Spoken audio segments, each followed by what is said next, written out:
New overnight, one person has died after being hit by a car in Fort Collins. This happened around 7:30 last night near the intersection of South College Avenue and Harmony Road. Police say a man was crossing the street when he was hit and died at the scene.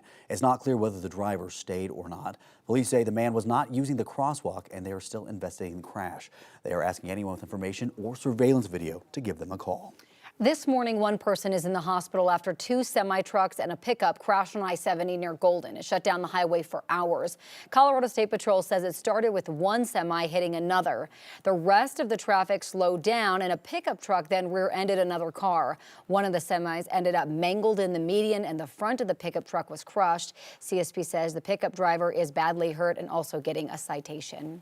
This morning, prosecutors are dropping one of the murder charges against a man accused of killing two brothers on I-25 during a road rage incident this summer. Stephen Long's family claims that he was just trying to defend himself. Denver police arrested Long back in June. Investigators say that Damon and Blake Lucas cut him off on I-25 near 6th Avenue. Long told police they all pulled over and the men walked up to his window and started hitting him. Investigators say Long shot and killed them both and drove off.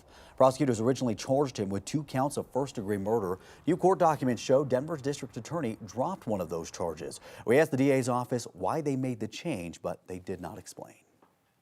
It's 6:04 right now. It's been more than 2 weeks since the U.S. House has had a speaker. The House voted twice on Jim Jordan yesterday. The first time, Jordan fell 17 votes short. The second time, he was 18 short. It was the first time in 100 years that a majority nominee has gotten less than 200 votes. Jordan says the next vote will likely happen at 10 o'clock today, but it's not a definite. Colorado Republican Ken Buck is leading the opposition to ultra-conservative Jim Jordan. Buck says he wants Jordan to admit the 2020 election wasn't rigged, and Jordan won't do it. Today, President Joe Biden will deliver a primetime address about his plan to send aid to Gaza. Biden just got back from a visit to Israel. People in Gaza are running out of food, water, and medical supplies and have been calling for help. Biden says that aid could get there by Friday through the border with Egypt. President Biden also says U.S. intelligence shows Israel was not responsible for this week's hospital explosion in Gaza. Hundreds of people were reported dead. The U.S. believes a rival Islamist militant group in Gaza misfired a rocket, and that's what caused the explosion. Israel and Hamas each say they were not responsible.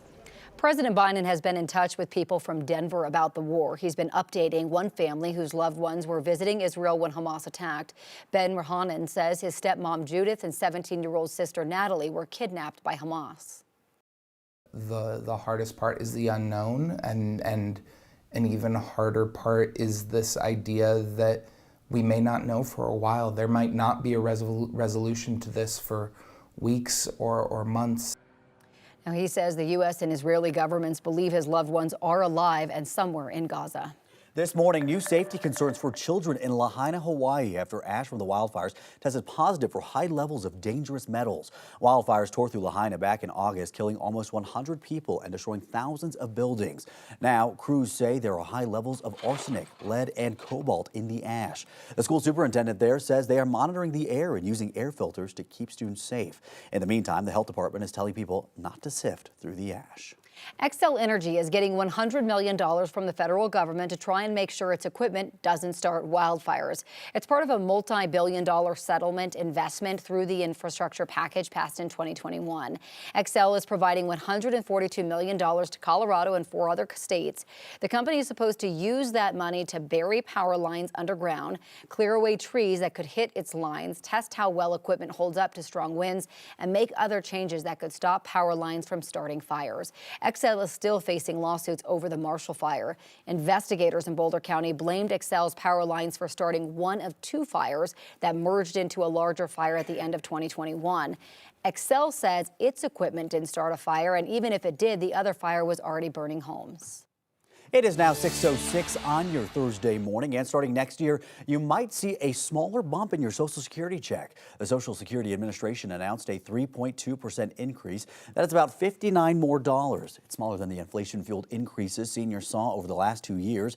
Now, many elderly Americans are worried that these benefits won't cover their basic living expenses.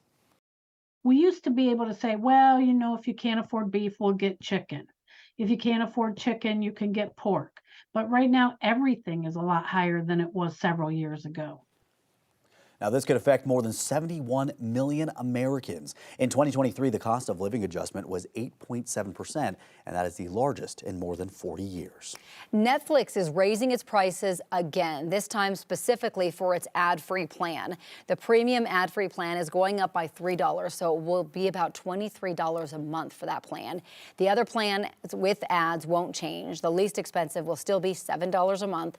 Netflix recently reported a 9% growth in paid memberships to reach 247 million global subscribers. Winter isn't here just yet, but here's a sign that it's coming. Rocky Mountain National Park has officially closed Trail Ridge Road. Trail Ridge is the highest continuous paved road in the U.S. It climbs higher than 12,000 feet. Well, right now it's closed at many parks curve overlook on the east side of the park and at the Colorado River Trailhead. The road usually reopens during the last week of May.